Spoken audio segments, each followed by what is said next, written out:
Hi, everybody. Hope you're having a great day. For those of you who don't know me, my name is Miss Brezick, and I wanted to make a quick little video to give you some instruction on a poetry element that we're going to be learning about today called alliteration. So let me start by sharing my screen. All right, so alliteration has to do with the words that you choose or the words that poets choose as they're writing poetry or authors choose as they're writing. So the learning objective today is I want to teach you what alliteration is so that you can add it to your own poetry. So if you take a look here, I don't know if you've ever heard of a tongue twister like Peter Piper picked a peck of pickled peppers. All of those words starting with the same letter, that is an example of alliteration. It's basically just repeating the consonant sound that's at the beginning of the words in a row.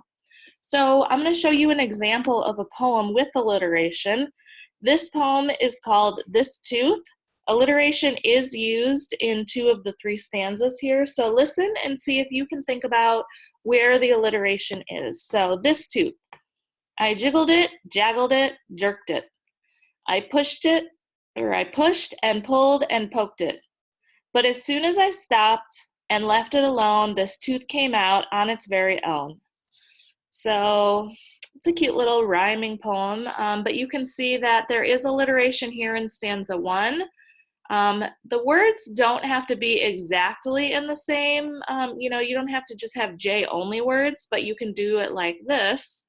And then here in the second stanza, you see I pushed it and pulled it and poked it. That's alliteration again. And then the third stanza, there's not any alliteration here, but it just has a different feel. It does some rhyming. So what's cool about writing poetry is you can kind of make it up as you go, and you can use different techniques in different stanzas. So one more thing I wanted to show you, because I know later on this week you are going to be writing poetry.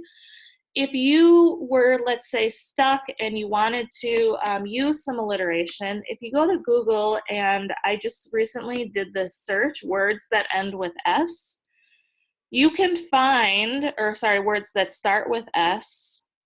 You can Google for any letter, and then, people use this when they're playing Scrabble or Words with Friends. I don't know, maybe that's kind of cheating. But people who are writers, they use really good resources so that they can make better writing. So maybe you want a 6-letter word that starts with an S. So if you come here, you can get a whole bunch of ideas for S words, and then they go down to 5 and 4 as well. So all I did to get here is I just went to do a Google search, and I searched for words that start with S, or you could search for words that start with P or M or whatever letter you're working on.